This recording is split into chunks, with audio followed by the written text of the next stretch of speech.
মহাপুৰুষ শ্ৰীমন্ত শংকৰদেৱ গুৰুজনাৰ দ্বাৰা প্ৰতিষ্ঠা হোৱা শ্ৰী শ্ৰী নৰথান এয়া। পঞ্চদশ শতিকাৰ শেষৰ ফালে গুৰুজনাই যেতিয়া স্থল ভ্ৰমণ কৰিছিলে, সেই সময়তে ইয়াৰ সমীপৰ কানিডিকৰাই নদীৰ পাৰত থকা এজোপা বকৰি গছৰ তলত গুৰুজনাই জিৰণি লৈছিলে।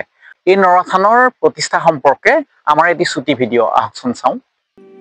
শোণিতপুৰ জিলাৰ জামুগুৰিহাটৰ কুসুমতলা কেন্দ্ৰৰ পৰা প্ৰায় 2 কিলোমিটাৰ উত্তৰে অৱস্থিত ঐতিহাসিক এই থানখনি। ইয়ালৈ আহি প্ৰভুৰ অপাৰ কৰুণা লাভৰ ফলশ্ৰুতিৰে দূৰ দূৰণিৰ পৰা আজিও থানখনিত অগণন ভক্তৰ সমাৱেশ ঘটে।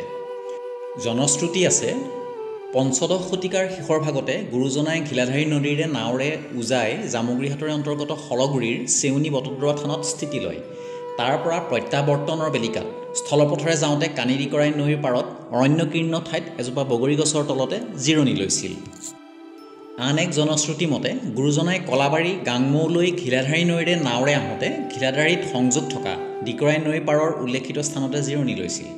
কালক্ৰমত গুৰুজনাই জিৰণি লোৱা এই বগৰী গছৰ তলতে এটি গোলচৰ খুঁটা, এজুপি বিৰিণা বনৰে আবৃত হৈ থকা এটি সৰু টিলাৰ ওপৰতে তেতিয়াৰ পৰা ভক্তসকলে শৰাই খলিতা দি পালন কৰিব ধৰিলে।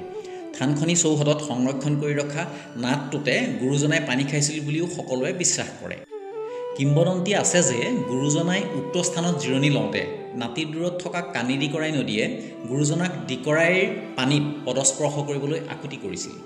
গুৰুজনাই ডিকৰাই পানীত পদস্পৰ্শ কৰি অশোক অষ্টমী তিথিত ডিকৰাই নদীৰ পূব বাহিনীৰ সেই স্থানত স্নান কৰিলে ব্ৰহ্মপুত্ৰত স্নান কৰাৰ সমান বাঞ্ছিত ফল পোৱা যাব বুলি আশীষ দিয়াৰ কথাও আজিও স্থানীয় ৰাইজে বিশ্বাস কৰে। সময় বাগৰি যোৱাৰ লগে লগে মানুহৰ ভক্তি বাঢ়িবলৈ ধৰিছে।